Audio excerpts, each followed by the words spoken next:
സീതാറാം യെച്ചൂരി കോൺഗ്രസുമായി നല്ല ലൈസണുള്ള നേതാവായിരുന്നു. മുൻപ് ഹർകിഷൻ സിംഗ് സുർജിത്തുമായിരുന്നു. യെച്ചൂരിയുടെ വിയോഗത്തിന് ശേഷം നടക്കുന്ന സമ്മേളനങ്ങളാണ് ഇപ്പോൾ സംസ്ഥാന സമ്മേളനം, അതിനുശേഷം പാർട്ടി കോൺഗ്രസ്. അപ്പോൾ കോൺഗ്രസിനോട് മുൻപ് സ്വീകരിച്ചിരുന്ന ഒരു സൗഹൃദ സമീപനം പോലും വേണ്ട എന്നുള്ളത് CPM ഒരു ദേശീയ കാഴ്ചപ്പാടായി വരികയാണെന്നാണോ താങ്കൾ മനസ്സിലാക്കുന്നത്? അതോ കേരളത്തിലെ മുഖ്യ ശത്രു കോൺഗ്രസ് നേതൃത്വം നൽകുന്ന UDF ആണ്, അതുകൊണ്ട് അടുത്ത നിയമസഭാ തെരഞ്ഞെടുപ്പ് മുൻനിർത്തി കോൺഗ്രസിലേക്ക് കുന്തമുന തിരിച്ചു വയ്ക്കുന്നതാണോ?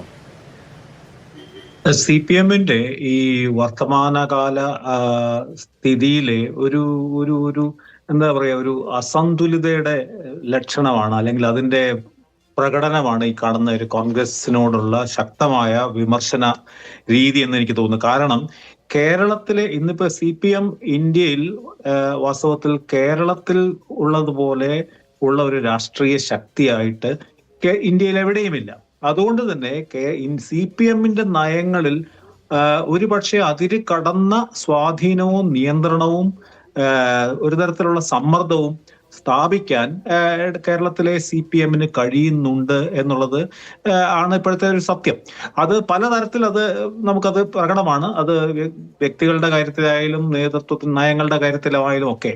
മുമ്പ് CPM-ന് നേതൃത്വം എന്ന് പറഞ്ഞാൽ കേന്ദ്ര നേതൃത്വത്തിൽ വാസ്തവത്തിൽ അങ്ങനെ ഒരു ബംഗാൾ ഘടകത്തിന്റെ ഉണ്ടായിരുന്നു, കേരള ഘടകം, ഒരുപക്ഷെ അതിൻ്റെതായ ഒരു ബാലൻസ് അങ്ങനെ ഒരു ഉണ്ടായിരുന്നു. ഇന്ന് അതില്ല എന്നുള്ളത് ഒരു വലിയ സത്യമാണ്. കാരണം ഇന്ത്യയിൽ മുഴുവൻ ഇടതുപക്ഷം പരാജയപ്പെട്ടപ്പോഴും കഴിഞ്ഞ 10 വർഷമായിട്ടല്ല, വാസ്തവത്തിൽ 20 വർഷമായിട്ട് ഈ കേരള സംസ്ഥാനത്ത് ഏറ്റവും ശക്തമായ രാഷ്ട്രീയ സ്വാധീനത്തിൽ, പാർലമെന്ററി സ്വാധീനത്തിൽ നിൽക്കുന്ന പാർട്ടി CPM ആണ് എന്നുള്ളൊരു വലിയ കാര്യമാണ്.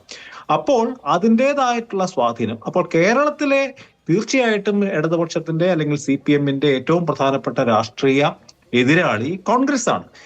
കോൺഗ്രസിന് അങ്ങനെ തന്നെയാണ് തിരിച്ചും. അതിപ്പോ കോൺഗ്രസിനെ മാറ്റി നിർത്തിക്കൊണ്ടെന്ന് പറയാൻ പറ്റില്ല. കേരളത്തിൽ കോൺഗ്രസിന്റെ ഏറ്റവും വലിയ ശത്രു, രാഷ്ട്രീയ ശത്രു തീർച്ചയായിട്ടും ഇടതുപക്ഷമാണ്. അപ്പോൾ കേരള രാഷ്ട്രീയം വാസ്തവത്തിൽ ഇന്ത്യയിലെ CPM-ന്റെ ദേശീയ നേതൃത്വത്തെ തന്നെ കേരള രാഷ്ട്രീയത്തിന്റെ കാഴ്ചപ്പാടുകൾ, അതിന്റെ പ്രത്യേകത, അതിന്റെ ഡൈനാമിക്സ്, അതിന്റെ പവർ ഇക്വേഷൻസ് എല്ലാം വാസ്തവത്തിൽ ദേശീയ തലത്തിൽ തന്നെ വലിയ തോതിൽ സ്വാധീനം ചെയ്യുന്നു. അത് ഒരുപക്ഷെ വാല് തലയാട്ടുന്ന തരത്തിലുള്ള ഒരു അവസ്ഥയാണോ എന്നുള്ളത് മറ്റൊരു പ്രശ്നം. പക്ഷെ കാരണം അതാണ്, കേരള രാഷ്ട്രീയത്തിന്റെ സവിശേഷതകൾ, അതിൻ്റെതായ പവർ ഇക്വേഷൻസ് വാസ്തവത്തിൽ ദേശീയ തലത്തിൽ തന്നെ CPM-ന്റെ നയമായിട്ടും അതിന്റെ എന്താ പറയുക, ഏറ്റവും പ്രധാനപ്പെട്ട പ്രയോറിറ്റീസ് ആയിട്ട് മാറുന്ന ഒരവസ്ഥയാണ്. അതിന്റെ സ്വാഭാവികമായിട്ടുള്ള ഫലമാണ് ഈ കേരളത്തിലെ കോൺഗ്രസ് വിരുദ്ധത എന്ന് പറയുന്നത്. അടിസ്ഥാനപരമായി CPM-ന്റെ ഇടതുപക്ഷത്തിന്റെ പ്രത്യേകത വാസ്തവത്തിൽ ദേശീയ തലത്തിൽ തന്നെ അങ്ങനെ വരുന്നത്, അതാണ് അതിന്റെ കാരണം എന്നൊരു സംശയമില്ലാത്തതാണ്